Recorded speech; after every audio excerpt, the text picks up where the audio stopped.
Hey, what's up, guys? It's Apollo Uchiha here, back with another part of What If Naruto Was Raised by Tsunade and Jiraya. And yeah, guys, this is a story by Andre Arias. And if you like this one, please leave a like and subscribe to my channel. If you like the content of this channel, and without further ado, let's continue with our story. 7 years after the QB attack. Are we there yet? No. Are we there yet? No. Are we there yet? No. Are we there yet? No! Stop asking that already! Jiraiya yelled in anger. Between the heat and Naruto's constant chattering, he'd swear he'd go insane at any moment. Then he noticed something in the distance and narrowed his eyes to see it better. Then he turned to Naruto and said, "Yeah, we are there already. Sunagakure is just behind those dunes." Finally, Naruto threw his hands in the air. The heat was downright oppressive, and his thirst was becoming nearly unbearable. He wished he had listened to Jiraiya's advice and didn't drink all the water from his canteen the first day they were in the desert. But after 2 hellish days waddling through an ocean of sand, their journey was already over. After much time and much stalling on, the Kazekage's part Sarutobi finally managed to convince his Sunagakure counterpart to accept the visit of a Konoha diplomat in order to strengthen the relationship between the two villages, as well as to help with his Jinchuriki problems. While the intention to help was genuine, or else Sarutobi wouldn't have sent Konoha's best seal master alive as its representative. Sarutobi had other less selfless motives behind such actions, namely, evaluate the threat that Jinchuriki could pose, as well as the Kazekage's intention on how he was planning to use him. Jiraiya requested to bring Naruto with him to this mission, believing that having a Jinchuriki who also happened to be a kid of the Suna's Jinchuriki's age would help to connect with him. Koharu and Hamura vehemently opposed to such a thing, since not only it would mean taking Naruto out of the village despite not being a ninja, but bringing him into a foreign village. Sarutobi, however, agreed with Jiraiya's reasoning. Besides, if something happened, Naruto had one of the Sanin taking care of him there. Tsunade also opposed her husband's idea, but for different reasons. She felt that Naruto was too young to do such a journey to another village and all the possible dangers he could face besides losing academy days. Jiraiya spent a whole hour convincing the Slug Princess that he would make sure that Naruto would return from the trip unscratched, and that Naruto would work extra hard to make up for his absence at the academy. Naruto was elated when Jiraiya informed him about the trip. He had never been outside Konoha's walls, and he was dying to see the world outside there. He was amazed by the lush forest of the Land of Fire, which made Naruto wonder why it was called the Land of Fire instead of the Land of Forest. And that such name would only make sense if somebody set those forests on fire. Jiraiya begged Naruto not to try to make their country's name more meaningful, and was marveled by the watery landscape of the Land of Rivers. But when they reached the Land of Wind, "This place should be called the Land of Unbearable Heat," Naruto said, but unfortunately they arrived at a large rift in the middle of a large stone wall, which was the entrance of the Sunagakure. Flanked by a couple of Suna Chunin after they verified the Toad Sage identity, they allowed both him and his son to access the village. The hallway that was the rift was completely covered in shadows and thus had a much cooler temperature, something both Konoha residents greatly appreciated. After a short walk, they arrived at the village proper. Naruto took some moments to contemplate the village before him. The village was composed almost exclusively by spherical, cylindrical, or conical buildings made of clay. Jiraiya would explain him later that clay was easy to mold and harden fast in a heat climate, making constructs work easier and faster. Plus, clay made buildings, while weaker than brick and concrete buildings like those from Konoha, but helped to keep the insides of the building cool, and there were known of the abundant plant life that was so common on his house village. Even if it was in the middle of the desert again, Jiraiya would explain him that no plant could live in such place, and thus most plants were kept on greenhouses.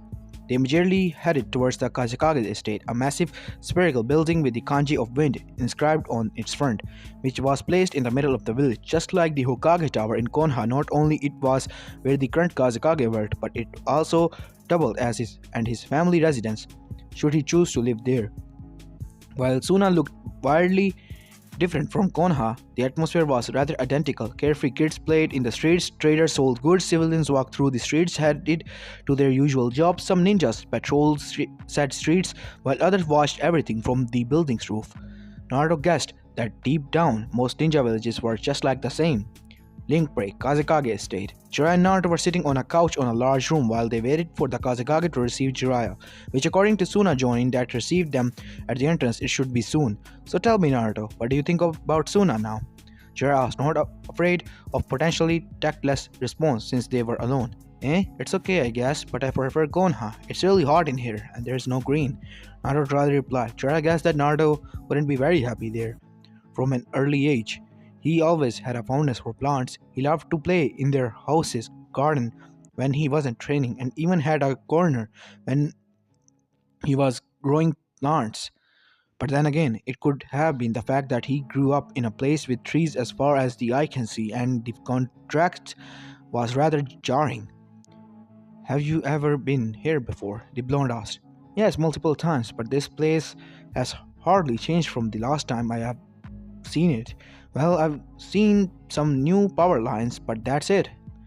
That's changed, Jiraiya mentioned. Do you know the Kazekage? I'm afraid not. I met his predecessor once during the Third War, but that's about it. Then he mysteriously disappeared. Weird.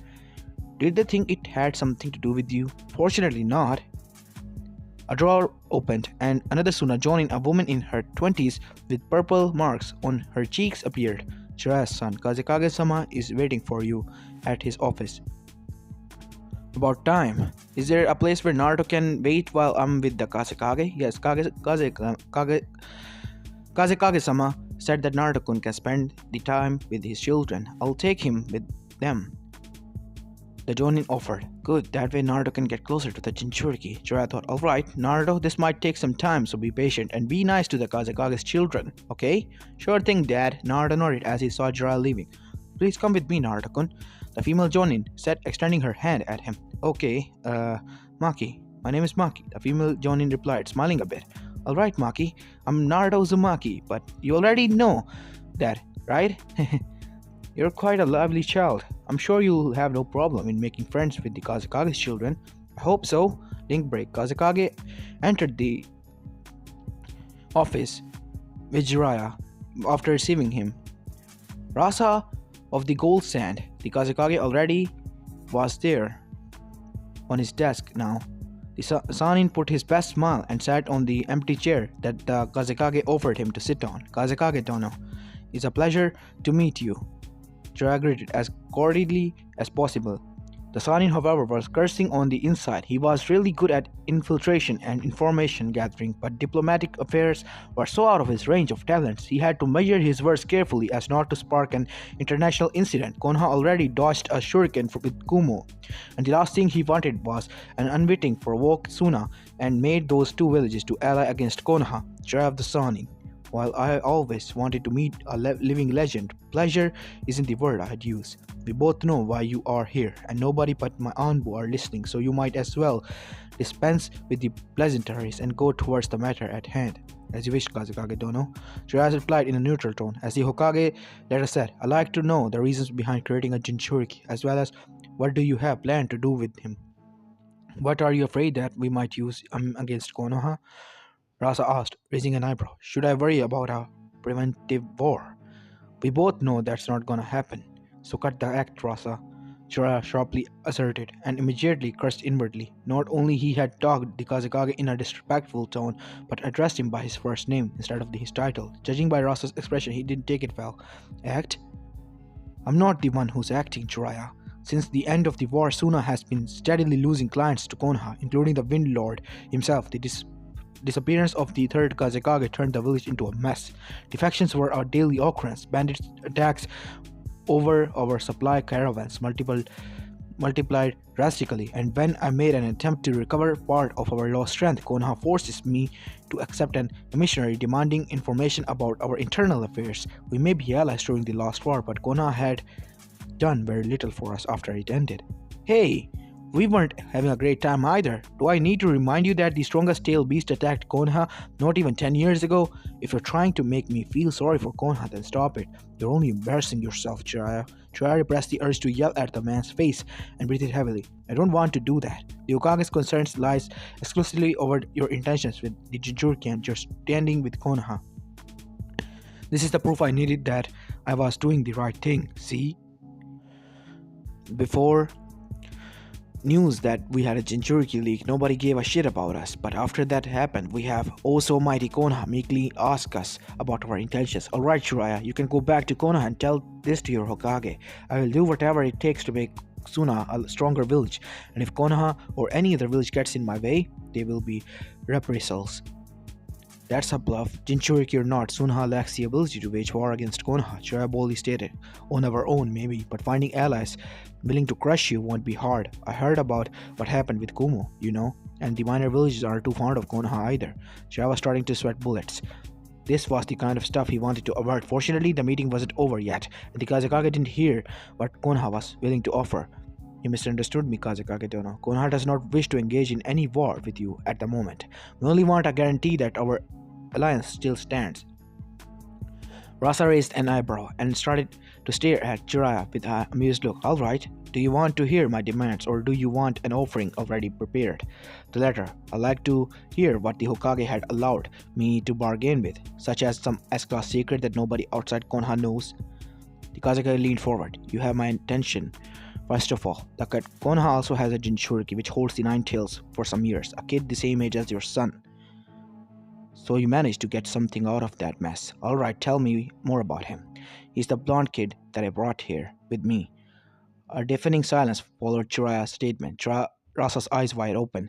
The Sanin thought they fall out of their sockets. So you sneaked the Jinchuriki of the strongest tail beast inside my village without my knowledge? I believe I did that. And is currently in the same building as I am. That is correct. And is the same room as my own children. That trust me, I guarantee you that neither you or your children or any citizen of Suna is in danger. Rasa remained surprisingly calm. Do you know that doing such a thing is not a good way to improve the relationship between our villages, right, Jiraiya? Believe me, I had my reasons to bring him here. And that would be to help your son. Excuse me if I don't believe you, Jiraiya. You can't believe what you want. Listen, I know that the kid has having trouble keeping the tail beast under control.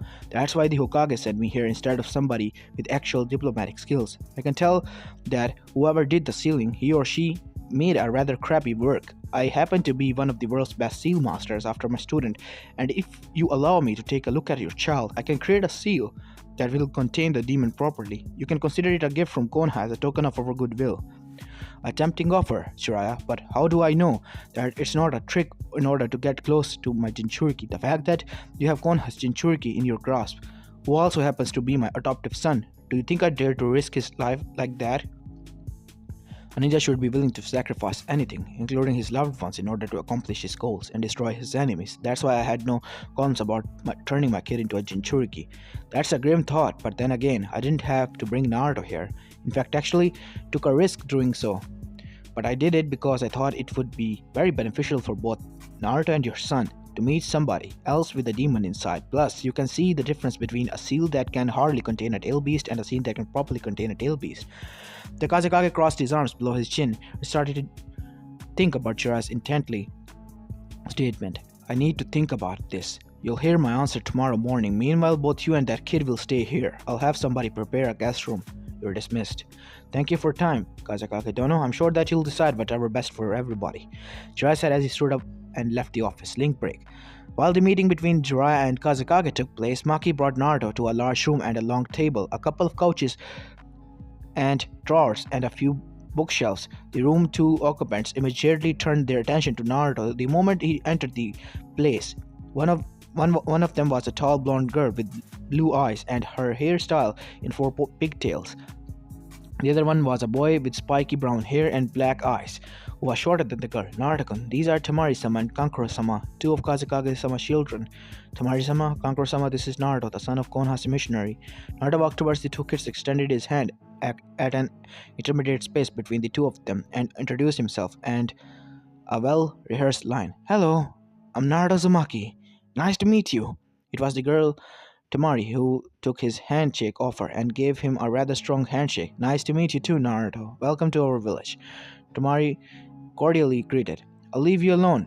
If you need me, for whatever reason, I'll be outside in the hallway, Maki informed before leaving. An awkward silence followed Maki's departure. Naruto thought it was his responsibility to break it, and he would break it good. So, which one of you two is the Jinchuriki? Naruto asked blissfully, oblivious to his extreme bloodlines. Temari and Kankuro almost choked upon hearing Naruto's question. How do you know? Kankuro asked. My dad told me. It was the reason for why we came here, you know? Remember he told me it was his son, so it has to be you, right? Naruto pointed at Kankuro. Actually, the Jinchuriki is our little brother, Gara. Temari clarified. Where is he then? Naruto asked. As of lately, we barely see him. He spends most of his time with our uncle Yashamaru. He's helping Gara control his powers. What Tamari was saying was an S-class secret, but given that Naruto knew about Garas already, she saw no point in keeping the rest of the details hidden. What a pity. I was dying to meet somebody like me, Naruto commented, a bit disappointed. Tamari and Kankuro choked even harder this time. Kankuro looked at if he was doing and seeing things and going to have a heart attack. Don't tell me you also have a monster sealed inside. What the hell? And they left us alone with you. Kankuro yelled. Kankuro. Tamari shouted in a cheating tone. The door slammed open and Maki burst into the door, kunai in hand. I heard a scream. Is everything alright? Yes, Maki-san, everything is fine, except my brother who's still an idiot. Tamari explained as she hit Kankuro on the back of the head. Maki nodded and left the room once again. Eh? It's okay, I got that pretty often, but don't worry, the Nine-Tails won't get out of here anytime soon. Hehe. Naruto reassured as he patted his belly. In fact, that's why we're here. Dad says he can make a better steel for Gara, so he won't have any trouble controlling his powers. Both siblings looked even more shocked than this. Really? Tamari asked, as her eyes gleamed with a hopeful glint. Can you do that? Naruto nodded and smiled. That would be a gift from heaven. Not only is Gara getting worse trying to control that monster, but it's also taking a toll on his mind. Kankuro said, Yes, maybe he will even be able to sleep, Tamari hoped. Wait, he can't sleep? Naruto asked confused. Tamari shook her head. If he falls asleep, even if it's only a moment, the monster will take over his body and will go on a murderous spree.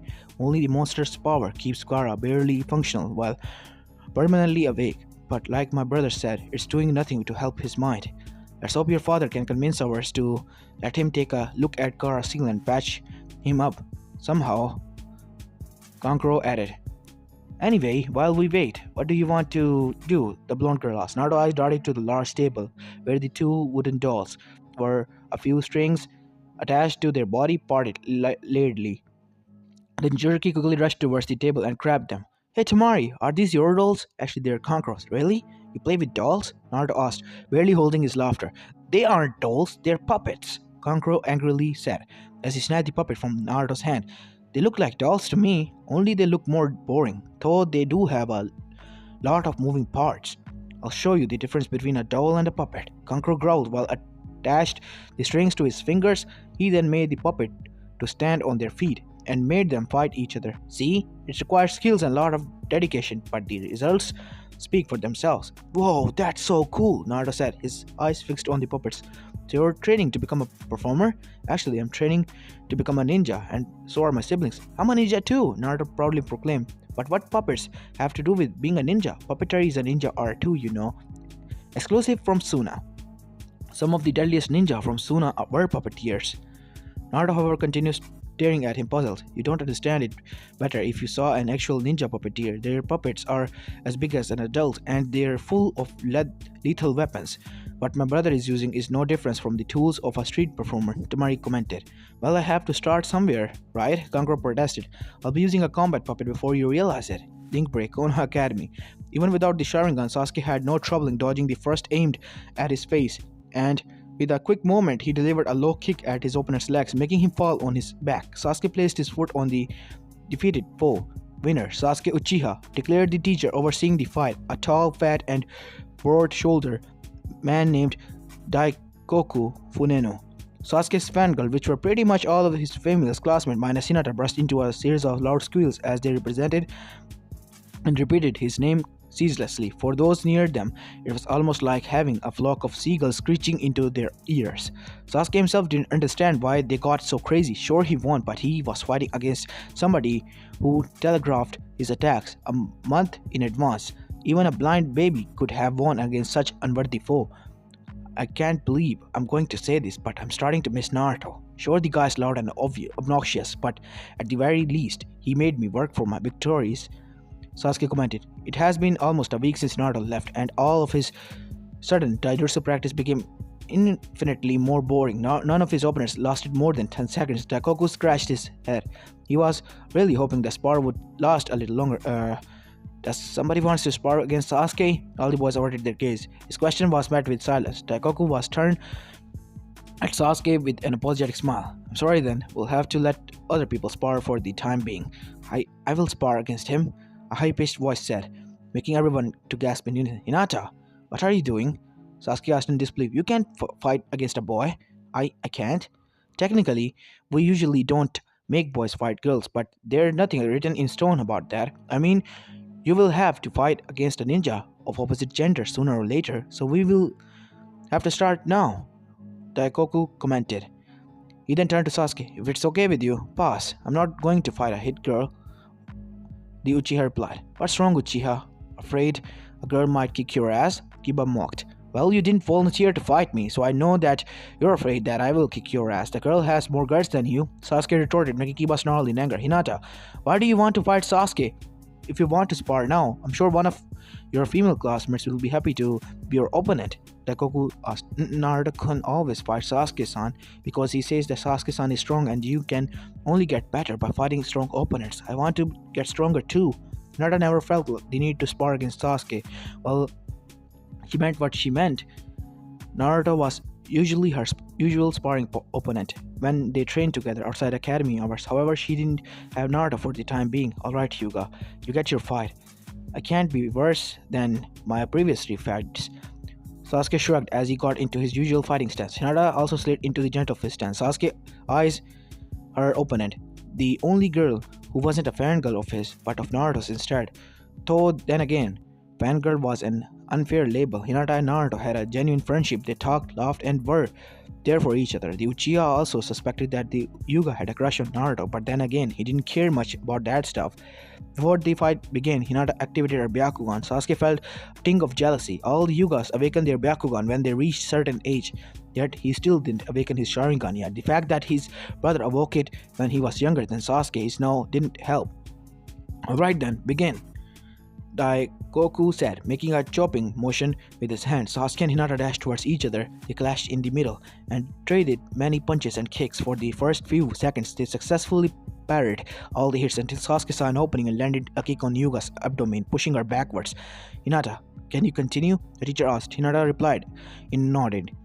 Once again, Hinata dashed towards Sasuke. Sasuke was expecting that. Being Hinata, the heroes of a rather powerful clan specialized in taijutsu, she'd be about the opponent, but nope. Her footwork was sloppy, her attack slow, and had some trouble remaining focused. After trading a few blows, Sasuke once again sent her to the ground with a well-placed punch to her gut. And once again, Hinata got up. It seemed that the Hyuga heroes lacked in talent. She made up with sheer determination. It seemed that after all the time they spent together, Naruto was starting to rub off on her.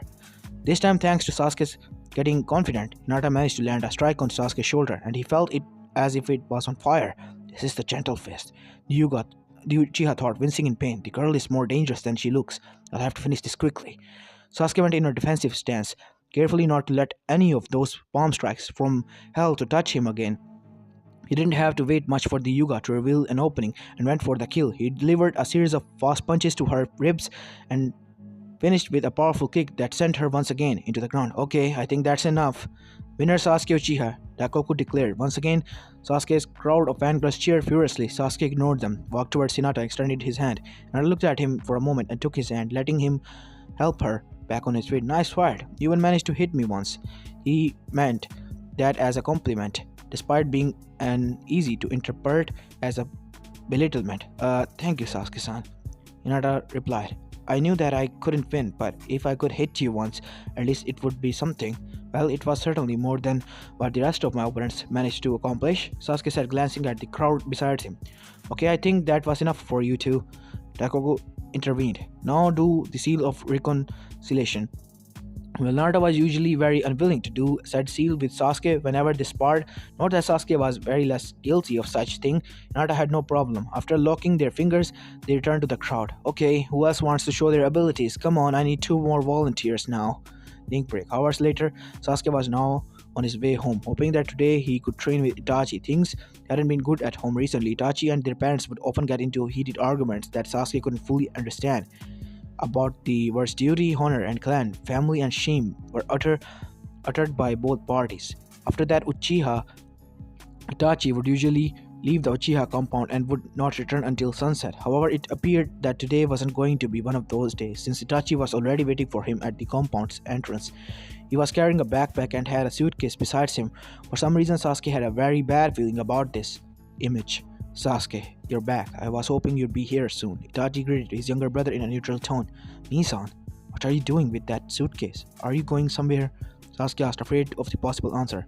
I'm afraid yes, Sasuke. I had an argument with father and mother again, and the worst one so far, and they just disowned me. I'm no longer Itachi Uchiha, just Itachi. What? Sasuke couldn't believe the words of his brother. I just wanted to see you before I left this place. I wanted you to know this from me, that from our parents, and more importantly, I wanted to say goodbye. But you can't leave, Sasuke cried, tears almost forming in his eyes.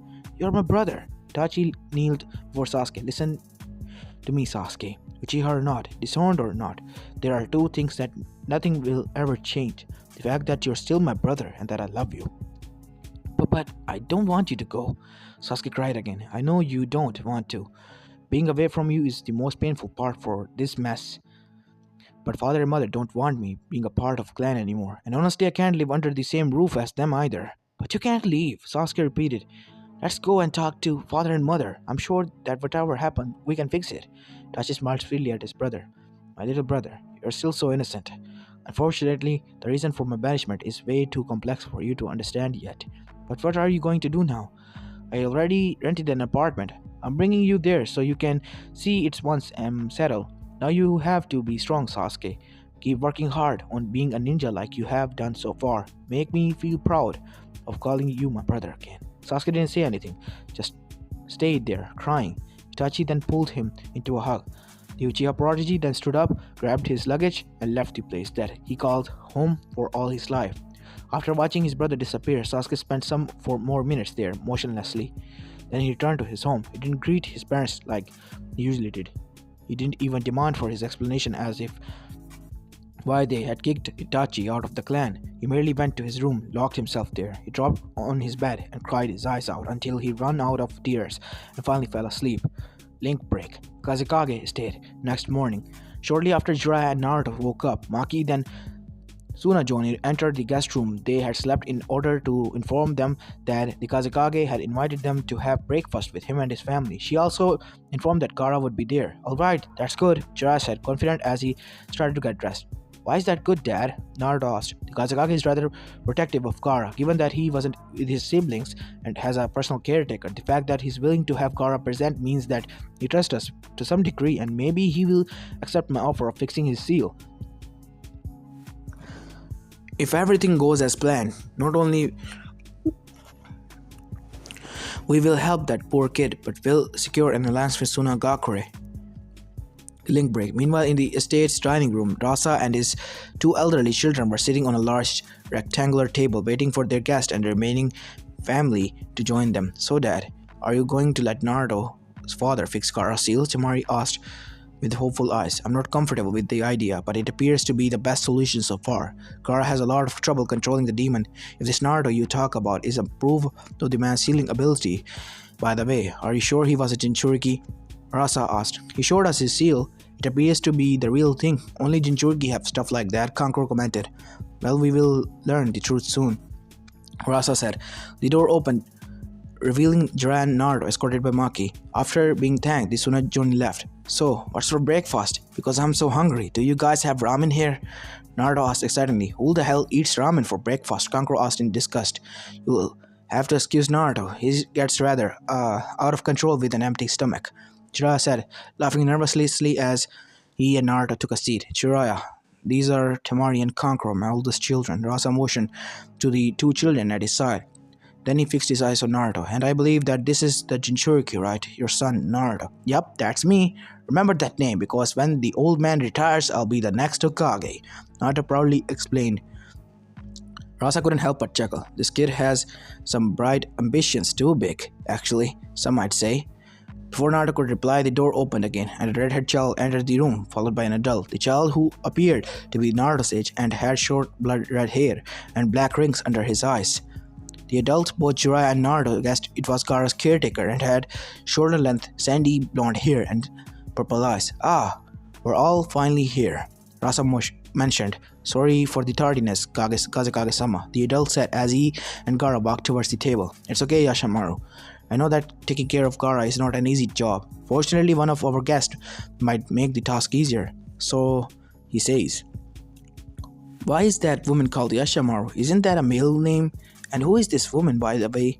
Didn't you guys say that your uncle was taking care of Gaara? Naruto asked. Temari and Kankuro could barely repress their laughter, while Rasa glared at him, annoyed. Yashamaru merely smiled. I have a male name because I am a male, and yes, I'm Gaara's uncle, but yes, my looks makes others to mistake me for a woman. It has happened before. What? You're a guy? Naruto shouted in shock. Then he turned to Temari. Wait a minute, you're a girl, right? Of course I am. Don't I look like one?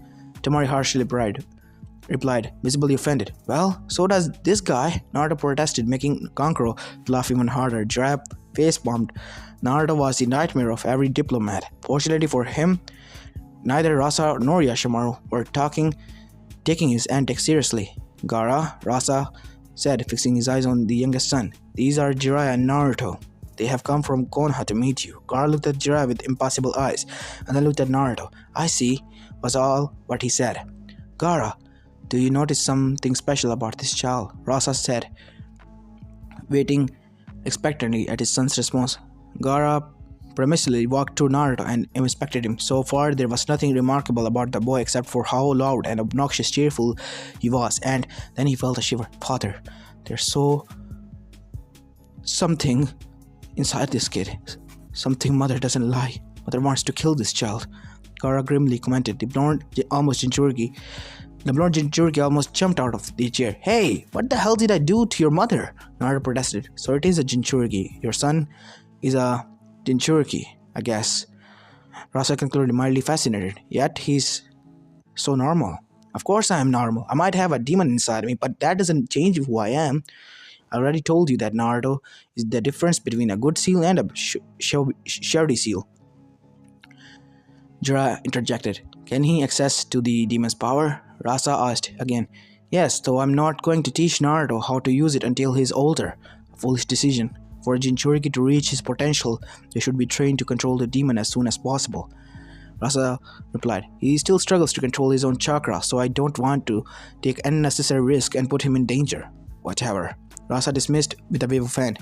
So if you fix the Gaara seals, Gaara will have the access to demon's power without losing control, right? Exactly. If that's the case, then you have my permission to do it. Excellent. Then this is all what I need to start the process. First, a safe room to work in then. Link break. Many hours later, the process was hard and exhausting, mostly because of a shield of sand would often appear at random times, interfering with the sealing process, a byproduct of the tailed beast. Jiraiya had guessed, though Gaara said that, according to his uncle, it was his mother's spirit protecting him.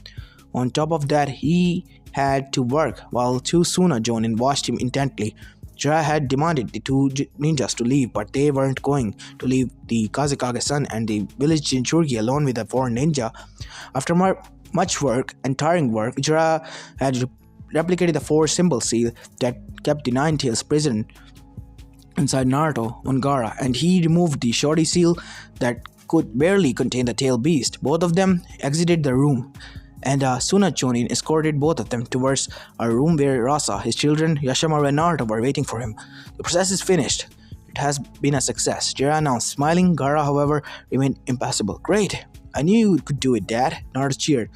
Those are some great news, indeed, Yashamaru commented, smiling. The Kazekage took a step forward. Gaara, how do you feel?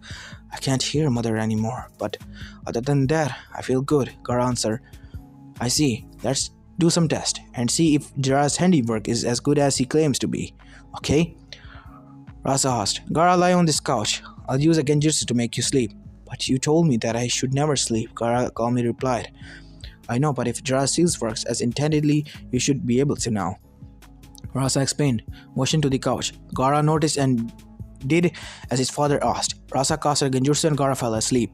Nothing happened. 5 minutes passed. Nothing happened. Then 10 minutes. Still nothing happened. It's amazing. Gaara is sleeping and the demon isn't taking over. Jiraiya, you're incredible. Tamari gushed, completely elated. I'd never get tired of hearing that. Jiraiya replied with a foxy grin. Your work is indeed worth its praise, Jiraiya. Rasa conceded, though I still want to do one more test. Do all the tests you want. The results won't vary. Jiraiya said confidently. Rasa rocked Gaara until he woke up. Father, I was asleep. Did something happen? Gaara asked, a bit worried. Nothing. The seal worked. And I want you to do one more thing for me. Go to the door, please. Rasa instructed. Gaara nodded and did as he was told. Once there, he turned towards his father. I'm on the door. What should I do? Gaara was interrupted when he saw his father tossing several kunais at him. The red-haired kid yelped and instinctively raised his arms in a defensive position. Fortunately for him, a wall of sand formed between him and the balled weapons, protecting him from any harm. Gaara was pale with shock. Rasa seemed pleased. Everyone else was dumbfounded. What the hell? Naruto asked almost in a whimper. Good. He still has the sand. You were good on your word, Jiraiya. Rasa said satisfied. You threw a kunai at your son's face. Jiraiya whispered in shock. Shock turned into anger. You threw a kunai at your son's face. What the hell is wrong with you? I need to check if Gaara still had his power. Rasa replied. His voice was completely devoid of regret. And what if that wasn't the case? You could have killed him, but I didn't. Stop fretting over that already. It belongs to the past. The past is just happened now, Rasa. Rasa decided to ignore Jiraiya's protest. The seal worked as you promised, and in the name of my village, I thank you for that. You can go back to your village and tell your Hokage that he has nothing to fear. Suna and Konoha will remain allies for the foreseeable future. Jiraiya glared at the Kazekage and muttered a curse under his breath. Naruto, go pack your stuff. We will leave tomorrow morning. What, so soon? But we've been only here 2 days, and I barely got to know Gaara. Naruto, we came here to do that job, and said job is done. There's nothing here left for us, so we must return. Besides, I promised both Hokage and your mother then we will be back as soon as possible. Okay, Naruto said dejectedly. Once again, Jiraiya and Naruto were invited to have dinner with Kazekage and his family. Jiraiya declined the invitation but encouraged Naruto to go so he could spend at least some more time with the Kazekage children, especially Gaara. The Kazekage finished his dinner quickly and left the dinner room, claiming that he had some things to do, leaving the kids alone under the watchful eye of couple Sonajon. Tell your father that I thank him for what he did for me. It's good to know that I won't hurt people unwittingly again. Gaara spoke up. Yeah, I will. Naruto replied as he stuffed his mouth with food. You're welcome. By the way, since you like me, does people treat you differently? Gaara asked. Differently? Oh, I think what you mean. If they act as if I'm going to go insane and try to kill them or something, the blonde boy asked. Gaara nodded. Sadly, yes. Do people in Suna treat you like that? Yes. What? But you're like the son of the Kazekage. They should treat you with some respect, right? Sure, Naruto was also the son of Hokage, but in his case, very few people knew about that, as it was an S-class rank secret. Gaara parentage was public knowledge. Actually, it doesn't matter much. They can only see the potential danger he presents, though I can't blame them. Give that there has been quite a few incidents when Gaara lost control of the monster, Tamari commented. Good thing you and your dad came here. Now maybe we can convince people that Gaara won't harm them anymore. Kankuro added. Well, I don't think their opinions all will change so much. If this village is anything like mine, they'll continue avoiding Gaara like he's the plutch. That's what they do to me at least, Naruto mentioned, a bit sad. Gaara looked thoughtful. I see then. How do you cope with it? Truth to be told, sometimes I want to yell at them, to make them realize that they have nothing to fear from me, that whatever happened in Konoha 7 years ago won't happen again. Naruto explained, bitterness leaking through his words. Then he smiled. But not everybody is like that. I have mom, dad, and Shizune-chan, and Hokage, Hagane-chan, and Kaede-chan, and Hinata, and as long as I have them, I don't care what other people think. Then should I stop trying to get everybody else to acknowledge me? The redhead asked. What? No, of course not. You deserve to be respected. Just don't feel too bad if they don't do now. If you ever feel down, you should go to the people who like you. Your dad is kind of an asshole though, Naruto blurted. He then gasped. Upon realizing what he said, turned towards Kankuro and Tamari and smiled bashfully. No offense. None taken. Kankuro replied. Tamari just nodded. But you have your uncle, and your brother and your sister are pretty cool. I'm sure they'll help you deal with this crap. Naruto motioned at Kankuro and Tamari. Both of them smiled sweetly. Yeah, we don't see each other much, but that's going to change soon, Kankuro declared. And if our father has a problem with that, well, you'll have to deal with it. Tamari added. Thank you to both of you. It means a lot to me, Gara said. Naruto smiled at him. By the way, Gara, what's all the talk about your mother? I thought that she died when you were born. Uncle said that the sand that protects me from harm is the spirit of my mother. Sometimes I hear voices in my head urging me to punish those who wrong me. But since your father reinforced my seal, I can't hear her anymore. Naruto remembered a conversation he had with his parents when he was 4. They told him that if he ever heard a voice inside his head, he should tell them immediately. They didn't elaborate any further, leaving the blonde boy rather confused. It becomes much clearer once he learned the truth about the nine-tailed being sealed inside of him. Actually, that's not your mother. That's the monster sealed inside of you. Oh, Gara looked dejectedly. But that doesn't mean that your mother isn't with you. My parents tell me that since my birth parents died to protect me, their spirits will always be watching over me, protecting me in mysterious ways. I'm sure your mother will do the same for you.